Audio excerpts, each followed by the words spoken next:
바라보는 시각도 관심도 거기에 따라서 결정이 됩니다. 그래서 사람의 내면 중심과 생각에 깊숙이 자리 잡은 관심사가 무엇이냐에 따라서 보고 싶은 것, 또 듣고 싶은 것이 달라지기도 합니다. 예를 들면 이런 것이죠. 우리가 집을 산 사람이 자기 집에 처음 방문한 사람에게 자기 집을 소개할 때 무엇을 가장 먼저, 가장 중요하게 소개하는가를 보면 그 사람이 무엇을 가장 중요하게 생각하고 사는가 우리가 그를 알 수가 있습니다. 집 크기, 사이즈를 먼저 얘기하는 사람이 있습니다. 또 어떤 사람은 집이 그 로케이션, 위치, 주변 교육 환경과 시설이 얼마나 좋은가 이걸 먼저 얘기하는 사람도 있습니다. 또 어떤 사람은 집 가격이 얼마나 올랐는가 이런 거를 얘기하는 사람도 있습니다. 자, 그런데 가끔 가다가 어떤 분은 그보다 내가 집을 갖게 되었다. 그것만에 너무 고맙고 감사하고 그것을 자랑하는 사람이 있습니다. 그러니까 각기 그 안에 무엇이 있느냐에 따라 먼저 남들에게 자랑하는 것, 남들에게 말하는 것이 달라진다는 것이죠. 근데 이런 거를 우리 그리스도인에게, 우리 크리스천에게 적용을 해보면 그가 평소에 어떤 그리스도인의 삶을 사는가, 어떤 믿음을 가진 사람인가를 알 수 있는 길이기도 합니다. 예를 들면 이런 것이죠. 처음 교회 방문한 사람, 어떤 누군가에게 우리 교회를 소개할 때 자기가 몸담고 있는, 섬기고 있는 교회에 대해서 어떻게 얘기하고 가장 먼저 무엇을 자랑하고 무엇을 소개하는가를 보면 그 사람이 신앙생활에 있어서 어떤 것을 중요하게 여기는가를 우리는 알 수가 있습니다. 어떤 사람은 교회의 오랜 역사, 교회의 명성에 대해서 먼저 자랑하는 사람이 있습니다. 또 어떤 사람은 자기 교회 교인의 수를 먼저 자랑하는 사람이 있습니다.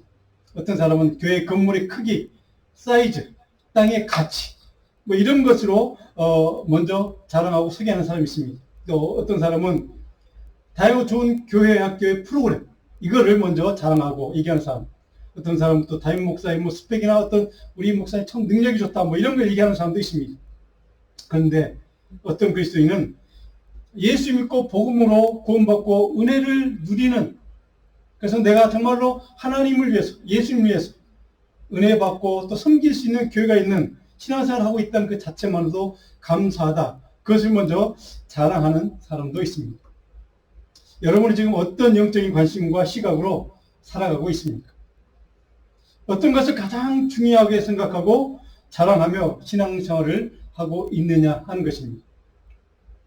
오늘은 성탄절 이전에 우리가 맞는 4주 동안 지키는 구원자, 메시아께서 이 땅에 오시는 것을 소망하는, 크리스마스를 기다리는 대림절, 에드벤트라고 합니다. 이 대림절 첫 주일, 기쁨의 주일이라고 합니다. 앞으로 4주 동안 이 성탄절기를 우리가 기다리면서 성탄절기의 의미, 성경적인 의미를 같이 생각을 해보고 우리 성도들, 우리 교회가 어떤 영적인 시각으로 미래의 삶을 바라보고 또 대비해야 하는지, 또 코로나 이후 시대 미래의 소망인 교회, 우리 성도에게 필요한 영적인 지혜는 무엇인지 함께 좀 생각을 해보려고 합니다.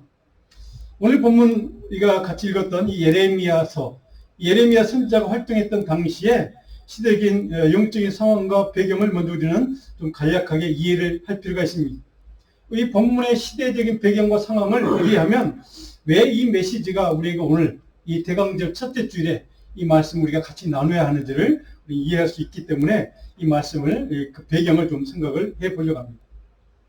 예레미야 선지자가 활동했던 당시에 선지자들이 많이 있었습니다.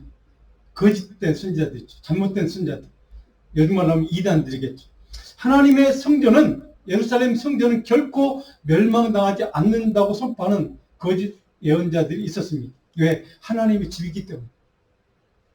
하나님의 백성은 결코 하나님이 심판하지 않고 멸망하지 않는다는 그런 거짓된 복음을 선포하는 사람들이 있었습니다. 그런 거짓된 메시지에 현혹되어서 거짓된 믿음으로 마음 놓고 하나님의 말씀에 대해서 불순종하고 자기 생각, 자기 뜻, 자기 마음대로 죄 짓던 시대가 바로 그 시대였습니다. 한마디로 영적인 암흑의 시대, 위기의 시대. 이런 시대에 예레미야 선지자는 세상을 향해서, 사람들 향해서 하나님의 심판이 다가옵니다. 하나님의 심판의 예언을, 메시지를 선포한 인물이었습니다. 그러니까 사람들이 좋아할 리가 없습니다. 그를 핍박하고 그를 옥에 가두고 그를 정죄하는, 그러니까 대부분의 사람들이 그렇게 그의 메시지를 받아들이지 않고 인정하지 않았던 시대였습니다. 그가 선포한 메시지는 단순합니다. 하나님의 백성들이 일지라도 자신의 죄와 불순종에 대해서 회개하고 돌이키지 않으면 자기 백성일지라도 하나님은 반드시 심판하는 것이다.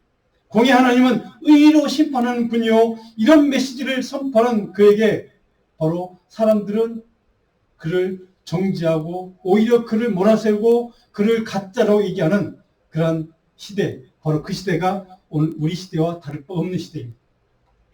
바빌론 제국이 등장을 해서 국제 질서가 재편된 그 상황 가운데 바빌론에게 유다 왕국 하나님의 그 백성들이 포로로 잡혀가고 곧 멸망당할 정치적인 혼돈과 위기의 시대. 동시에 거짓 영적인 예언자들이 거짓 메시지를 선포하는 것 때문에 거기에 현혹이 돼서 그 가짜 메시지를 믿고 순종하고 맹종하던 많은 사람들이 그렇게 거짓 그 메시지에 현혹된 시대. 참된 메시지, 하나님의 말씀이 사라진 시대. 바로 그때가 예레미야 선지자 활동했던 그 시대에 주신 말씀이 오늘 우리가 읽었던 본문의 이야기의 배경입니다. 그래서 당시 시대는 오늘처럼 여러 가지 문제로 인해서 사회 모든 분야가 혼란스럽고 불안이 가득한 시대였습니다. 거짓 메시지에서 거짓 평안, 세상의 불안을 헛된 안전정치에 의지해서 그것을 의지하고 살아가려고 했던 시대. 바로 그 시대가 그의 시대였고 오늘 우리 시대와 전혀 다를 바 없는 그런 시대라는 사실을 우리는 오늘 본문의 이야기를 통해서 이 시대적인 배경을 통해서 깨닫게 됩니다. 다른 말로 하면 하나님 앞에 나와서 내 개인적인 하나님 앞에 불순종했던 죄, 모든 악한 죄, 그리고 시대적인 죄, 나와 민족이 범했던 죄를 하나님 앞에 회개하지 않고 거짓된 선자들의 말만 믿고 거짓 메시지만 신봉하고 신실함이나 어떤 진실됨이 없는 형식적인 가짜 신앙생활을 했던 그 사람들이 팽배하던 시대, 그 시대가 이 예레미야 시대였고 오늘 우리가 살아가는 이 시대에 우리 시대가 바로 그런 시대를 살아가고 있다는 뜻이기도 합니다. 오늘 우리 시대, 코로나 이후를 살아가는 이 시대는 그 시대와는 다른 것이 있을까? 저는 다름이 없다고 생각합니다. 그 시대나 지금이나 거의 같은 시대를 우리는 2500, 600년 전의 시대의 차가 있지만 거의 같은 시대를 우리는 살아가고 있다는 사실입니다. 우리가 잘 알고 있고 또 경험해 온 것처럼 최근 몇 해 동안 온 세상을 위기와 절망과 두려움과 죽음의 공포에 빠뜨린 이 코로나19, 이 바이러스. 백신이 나와서 조금 안전해지고 또 일상을 회복하는가 싶더니 여러 가지 변종들이 등장하고 최근 남아공 등 몇몇 나라에서 새로운 변종 바이러스, 오미크론이라는 변종 바이러스가 등장을 해서 또다시 세계를 초긴장 상태로 몰아넣는, 그래서 주식시장이 타격을 입어서 폭락하고 또 이전보다 더 심각한 경제 위기로 온 세계를 쓰나미 같은 공포로 내모는 현실이 지금 우리가 살아가고 있는 이 시대 상황입니다. 또 이런 세상이 급변하는 환경 때문에 하나님의 영원한 진리의 말씀에 대한 신앙과 예수 그리스도의 참 복음에 대한 확실한 믿음이 흔들리고 그 믿음을 붙들고 살아가야 될 믿음의 능력이 우리 그리스도에게 사라진 시대. 이것이 예레미야 시대의 그 백성들, 이스라엘 백성들의 시대였고 영적인 현실이었고 오늘 이 시대 우리의 영적인 현실이기도 합니다. 세상처럼 우리 교회 안에도 우리 기독교계 안에도 여러 다양한 거짓된 위장된 평안과 복음을 선포하는, 정말 거짓된 복을 선포하는, 결코 믿을 것이 없는, 믿을 수가 없는 안전장치를, 거짓된 안전장치를 선포하는 가짜 복음이 횡행하고 있습니다. 혼돈의 시대입니다. 세상 모든 영역과 지경이 혼란과 두려움과 공포에 휩싸여서 그 어디에도 우리를 지켜줄 안전장치는 존재하지 않는 시대. 마치 예레미야 때처럼 영적인 암흑의 시대를 우리는 살아가고 있습니다. 사랑하는 여러분, 그러나 기억하십시오. 하나님의 약속대로 주님은 반드시 다시 오셔서 하나님의 말씀의 기준으로 하나님의 말씀의 그 선포된 예언의 말씀대로 우리를 심판하실 것입니다. 우리를 판단하실 것입니다. 하나님의 심판에 피해갈 사람은 아무도 없습니다. 하나님의 자녀들일지라도, 성도라 할지라도 하나님 앞에 죄를 행하지 않고 돌이키지 않으면 반드시 심판받는 사실을 우리는 먼저 기억해야만 합니다. 왜? 하나님은 공의로운 분이기 때문에 죄를 결코 그냥 묵과하고 넘어가지 않는 분이기 때문에 그렇습니다. 그렇다면 이 공의로운 심판으로 오실 주님의 재림을 기다리는 이 대림절기에 어떤 신앙적이고 성경적인 관점과 시각이 우리에게 필요한가? 어떤 성경적인 시각으로 이 시대를 바라보고 미래 우리 삶에 어떤 영적인 능력과 지혜, 어떤 영적인 통찰력이 필요한가? 오늘 몇 가지 말씀을 통해 살펴보고 같이 은혜를 나누려고 합니다. 첫 번째, 하나님의 예언의 말씀은 반드시 성취된다는 사실입니다. 그리고 영적으로 항상 뛰어서 경계하는 영성이 우리에게 필요합니다. 오늘 본문 14절의 내용입니다. 같이 한번 읽어볼까요? 여호와의 말씀이니라. 보라, 내가 이스라엘 집과 유다 집에 대하여 일러준 선한 말을 성취할 날이 이르리라. 성취할 그 선포된 말씀, 예언의 말씀을 성취할 날이 곧 이를 것이다. 하나님은 어떤 이유와 목적으로 선지자 예레미야를 통해 이 말씀을 선포했는가? 바로 하나님은 사랑하는 백성들에게 항상 선한 말씀을 주시는데 그 이유와 목적은 무엇일까? 메시아에 관한 예언의 말씀이 성취되는 마지막 때, 재림의 때가 곧 임할 것이다. 하나님의 때가 곧 임할 것이다.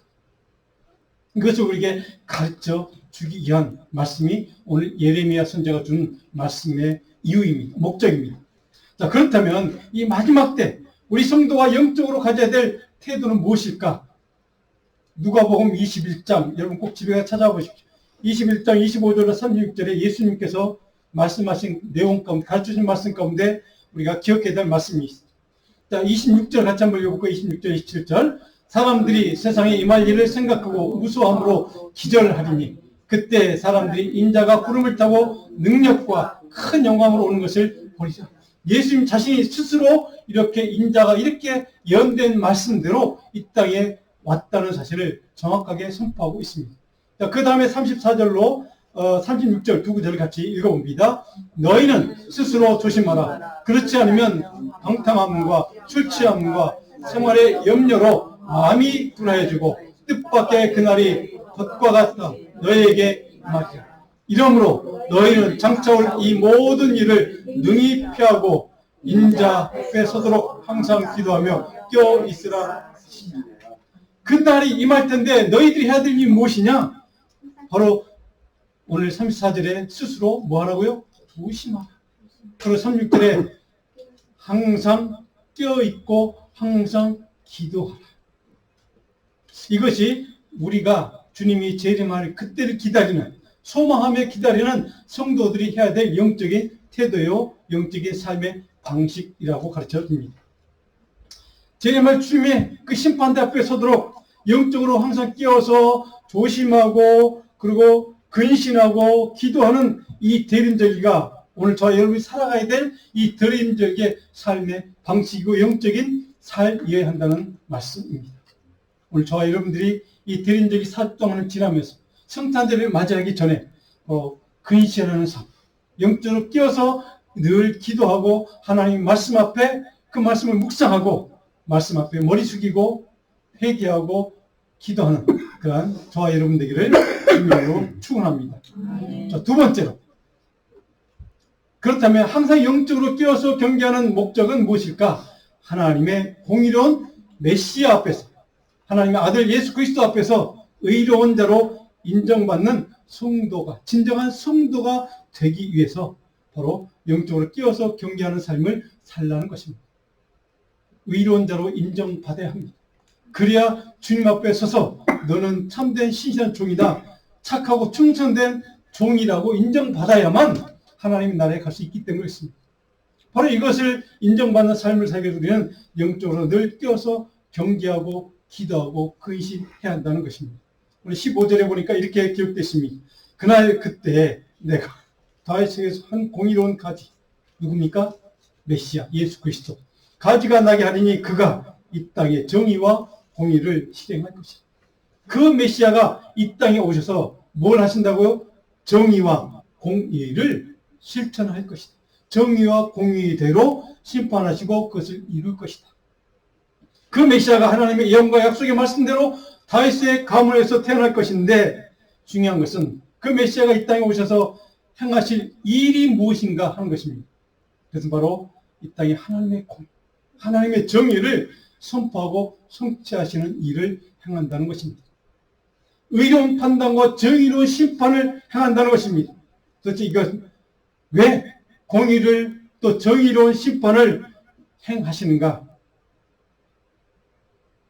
저와 여러분을 하나님 앞에 의로운 자로 인정받고 세워주시기 위해서 그렇습니다. 하나님의 공의대로 심판하시는 이유는 저와 여러분들이 하나님의 말씀대로 공의대로 살고 그 삶의 결과대로 하나님 앞에 섰을 때, 주님 앞에 섰을 때 너는 신실한 의로운 자라고 인정받는 그런 하나님의 주님의 인정이 우리에게 있어야만 하나님의 나라에 들어갈 수 있기 때문에 바로 이것을 위해서 우리가 그렇게 살도록 주님의 말씀을 주시고 계명도 주시고 또 복음을 주시는 이유가 거기에 있다는 것입니다. 자, 도대체 우리에게 어떤 하나님의 의로운 자로 인정받기 위해서 필요한 영적인 삶은 또 무엇이 있을까? 시편 25편에 보면 몇 가지가 있지만 하나님의 긍휼하심을 앙망하라고 되어 있습니다. 자, 시편 1절, 25편 1절에 보니까 이렇게 기록되어 있습니다. 여호와여 나의 영혼의 주를 우러러 보나이다. 주의 진리로 나를 지도하시고 교훈하소서. 주는 내 구원의 하나님이시니 내가 종일 주를 기다리이다. 7절, 10절 같이 읽어봅니다. 여호와여 내 젊은 시절의 죄와 허물을 기억하지 마시고 주의 인자심을 따라 주께서 나를 기억하시되 주의 선하심으로 하옵소서. 10절 여호와의 모든 길은 그의 언약과 증거를 지키는 자에게 인자와 진리로다. 예, 모든 길, 하나님이 허락하시는 모든 복의 길, 의롭다고 인정해 주시는 길은 그 언약과 증거를 뭐하는 자에게요? 지키는 자에게, 언약과 생명의 말씀을 지키는 자, 행하는 자, 순종하는 자에게 인자와 진리로 하나님의 긍휼로 그를 영원한 생명을 주시고 구원해 주시고 하나님의 나라로 인도하게 될 것이다 라고 하는 말씀입니다. 그래서 우리가 해야 될 일은 뭐냐?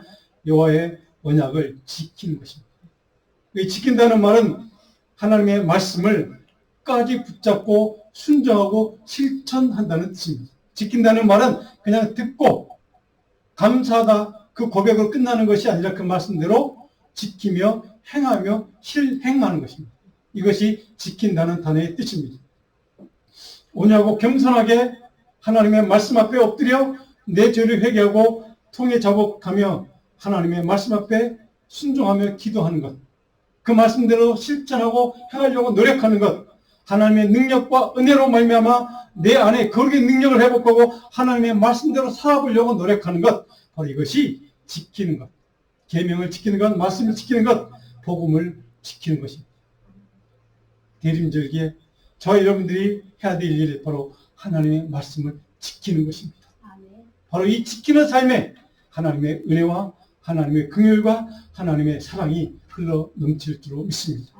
자, 여러분들이 그 지키는 삶, 말씀대로 행하는 삶이 이 대강절기에 충만하게 넘치는 복된 하나님의 긍휼과 은혜와 공의로운 하나님의 능력을 날마다 체험하는 복된 이 대림절기가 되기를 다시 한번 축원합니다. 자, 세 번째, 자, 그렇다면 메시아를 대망하면서 기다리는 공의로운 성도에게 하나님은 무엇을 주시는가? 영원한 구원과 영원한 안전장치의 복을 허락해 주신다는 사실입니다. 오늘 16절을 보시면 그날에 유다가 구원을 받겠고 무엇을 주신다고? 구원을 받는다. 구원을 주신다는 얘기입니다. 예루살렘이 어떻게 산다고요? 안전히 살 것이며 이 성은, 예루살렘 성은 요한은 우리의 의라는 이름을 얻게 될 것이다. 하나님의 말씀대로 순종하고 지키며 살려고 노력하는 백성들이 있는 그곳, 그 삶의 지경, 그 가정, 그 일터, 그 교회를 하나님은 어떻게 축복하시는가? 영원한 생명을, 영원한 구원을 허락하신다는 것입니다.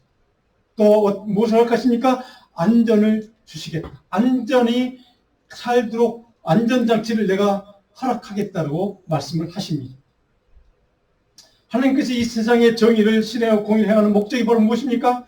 구원과 안전함, 하나님의 자녀에게, 하나님의 백성에게 하나님의 말씀대로 순종하고 실천하고 그 말씀대로 붙들고 하나님의 말씀 가운데 살아보려고 노력하는 그 믿음의 백성에게 영원한 생명과 구원, 그리고 영원한 하나님이 주시는 안식처, 안전장치, 하나님의 그런 보호를 약속해 주시는 이 은혜를 받도록 하기 위해서 바로 하나님의 말씀을 지키라는 것입니다. 여러분, 오늘 우리 이 시대, 우리가 경험하고 있는 이 시대, 아까 제가 모두에서 말씀드린 것처럼 이 세상 우리가 안전히 믿고 우리 삶을, 생명을 맡길 수 있는 안전장치는 없습니다. 바이러스가 발견되어서 개발이 돼서 그것이면 이제 코로나 바이러스 공포로부터 이제 살 수 있겠다, 이겨낼 수 있겠다라고 생각했던 우리들이 잠시 잠깐 그렇게 착각했던 우리들이 새로운 변이 바이러스 때문에 다시 공포로 빠져야 되는 이것이 우리의 현실입니다. 그 어디에도 우리의 삶을 담보해주는 안전을 지켜주는 안전장치는 없다는 사실을 우리는 경험하고 있습니다.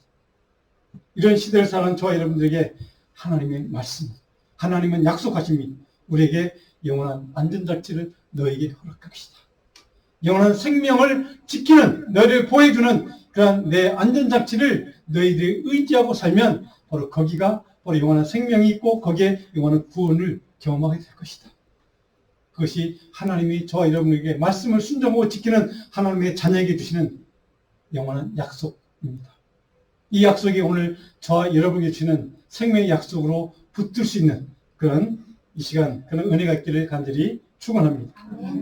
하나님의 자녀들이 살아가는 이 세상의 모든 삶의 지경과 가정과 직장과 교회의 지경에 하나님의 은혜와 긍휼과 도우심과 하나님이 주시는 안전장치가 없다면 우리는 내일을 기약할 수 없습니다. 내일을 우리는 완전히 내일을 내가 살 수 있다고 담보할 수 없다는 뜻입니다. 이것이 오늘 우리의 인생입니다. 그런 인생을 살아가는 저와 여러분들이 영원한 구원의 은총이 넘치죠. 영원한 안전장치를 보장해 주는 하나님의 말씀의 능력 앞에 겸손히 무릎 꿇고 감사하며 정말 우리에게 생명을 주게 오시는, 영원한 구원을 주게 오시는 아기 예수 그리스도 크리스마스 대망하며 기다리는 복된 이 절기가 되기를 주님의 이름으로 축복합니다. 데살로니가전서에서 사도 바울은 우리에게 하나님이 안전장치가 무엇인가를 이렇게 말씀합니다. 데살로니가전서 9장 13절 같이 한번 읽어볼까요? 같이 있습니다. 너희 마음을 굳건히 하라. 우리 주 예수께서 그의 모든 성도와 함께 강림하실 때에 하나님 우리 아버지 앞에서 거룩함에 흠이 없게 하시기를 원합니다. 바로 그때를 기다리는 하나님의 백성들에게 주님이 무엇을 요구하시는가? 마음을 뭐라고요? 굳게 하라. 여기 굳게 하는 말은 중요한 말입니다. 헬라 원어에 보면 스테리토라는 단어인데 이 말은 환경이나 조건에 따라 한치의 동요나 흔들림이 없도록 완전히 모든 흔들릴 수 있는 불안한 요소를 다 제거하고 확고하게 강력하게 마음을 굳건하게 주님을 붙잡으라는 뜻입니다. 이것이 마음을 굳건하게 하라는 뜻입니다. 무엇에? 예수 그리스도 십자가 앞에 하나님의 생명의 말씀 앞에 우리의 마음을 굳건히 붙들어 매라는 뜻입니다. 사랑하는 여러분, 이것이 대강절기를 보내는 저와 여러분들의 신앙의 태도여야 합니다. 하나님 말씀 앞에, 생명 앞에 그 어떤 것도 우리의 질병이나 환경이나 경제적인 상황이나 그 어떤 인간적 관계의 어려운 문제도 상관없이 오직 우리의 삶은 하나님의 말씀 앞에 우리 모든 것을 거기에 걸고 모든 것을 거기에 올인하고 우리의 삶의 모든 것을 얽어매는, 그래서 굳건하게 하는, 흔들리지 않는 그런 믿음을 사는 것, 이것이 대림절기에 저와 여러분의 삶이 되기를 축복합니다. 왜? 그렇게 함으로써 우리 안에 하나님의 거룩성을 회복하고 말씀에 온전히 순종하는 삶을 살도록 하기 위해서 주님의 재림 때까지 믿음을 온전히 지키고 흠없는 거룩한 하나님의 백성다운 삶을 살도록 만들기 위해서 우리의 삶을, 우리 신앙을 주님께 십자가에 그렇게 얽어매는 믿음의 태도가 필요하다는 것입니다. 그래서 이 대림절기는 우리가 주님 앞에, 십자가 앞에 마음을 굳건하게 하는 복을 누리는 시간입니다. 자, 여러분, 여러분의 현실, 우리의 영적인 현실은 어떻습니까? 진정 굳건한 믿음으로 거룩하고 공의로운 성도로 살아가고 있는지 모르겠습니다. 아니면 예레미야처럼 그 시대처럼 거짓 선지자들과 가짜 신앙인들처럼 하나님 앞에 회개하며 나가지 않고 하나님의 말씀 앞에 온전히 순종하지 않고 말씀 앞에 나의 모든 것을 든든하게 얽매이지 않고 거룩한 삶도 없이 그저 그냥 되는 대로 내가 믿고 의지할 만한 안전장치라고 생각하는 세상의 모든 것들에게 내 모든 삶을 거기에 투자하고 올인하면서 헛된 인생을 살아가지는 않는지 모르겠습니다. 내 인생을 안전하게 지키고 보여줄 안전장치를 찾으려고 노력하며 세상을 방황하면서 쓰나미처럼 흔들리는 인생을 살고 있지는 않는지. 그래서 하나님의 말씀과 믿음을 붙들기보다는 그런 것들에 의지해서 편안한 삶을 살아보려고 헛되이 노력하는 것은 아닌지. 오늘 이 대강절기, 이 대림절기를 지나면서 여러분들이 이런 것들을 다시 한번 고민하고 숙고하고 묵상하면서 내 삶이, 내 신앙생활이 진정으로 하나님 말씀, 예수 그리스도 그 십자가에 내 모든 것을 안전한 장치에 내 영원한 생명을 담보해주는 그 영원한 안전한 장치에 내 삶을 올인하고 있는지를 다시 한번 묵상해보는 이 대림절기가 되기를 간절히 소원합니다. 그렇다면 마지막으로 우리의 삶에 우리가 진정으로 이 대림절기를 지나면서 우리의 영성 안에 우리 신앙생활 안에 회복해야 될 영적인 태도 한 가지. 이사야 64편에 보면 여러 가지 말씀이 있지만 이사야 64편 3절로 4절 2절 같이 한번 읽어봅니다. 주께서 강림하사 우리가 생각하지 못한 두려운 일을 행하시던 그때 산들이 주 앞에서 진동하였사오니 주위에는 자기를 앙망하는 자를 위하여 이런 일을 행한 시를 옛부터 들은 자도 없고 귀로 들은 자도 없고 눈으로 본 자도 없었나이다. 우리의 필요한 영적인 태도 바로 4절에 있는 것처럼 앙망하는 태도. 앙망하는 태도. 하나님을 앙망하는 태도. 이 앙망한다는 말은 샤카라는 히브리 단어도 뭐냐면 주님이 이 땅에 강림한 그 시간을 기다리면서 그때를 기다리면서 나의 모든 것을 하나님만을 바라보고 주님만을 생각하고 주님만을 묵상하며 내 삶을 온전히 주님께 드립니다. 이것이 앙망하는 태도입니다. 대림절기에 우리 성도에게 필요한 태도가 바로 이 한 가지입니다. 우리의 생명의 주로 영원한 구원자로 오시는 메시아 예수 그리스도 그분을 앙망하는 태도, 앙망하는 믿음으로 그분에게 모든 것을 온전히 집중하는 이 믿음의 태도, 이것이 대림절기에 저와 여러분 가운데 우리 자녀들 가운데 충만한 영적인 태도가 되기를 간절히 소원합니다. 네. 그래서 존 메가다라는 분은 앙망하는 태도와 반대되는 것이 있습니다. 뭡니까? 염려라는 겁니다. 염려는 하나님의 약속과 섭리를 불신하는 죄라고 표현했습니다. 대표적인 미국의 복음주의 설교자인 이 존 메가다 목사님이 염려를 바로 하나님의 약속과 섭리를 불신하는 죄라고 표현합니다. 하나님의 약속의 말씀을 붙들고 그 말씀을 향해서 예수 그리스도, 오실 예수 그리스도 그분을 온전히 바라보고 묵상하며 바로 그런 삶을 사는, 온전히 주님께 맡긴 삶을 사는 그 사람은 반들에게 뭡니까? 참된 신실한 믿음의 삶을 사는 사람입니다.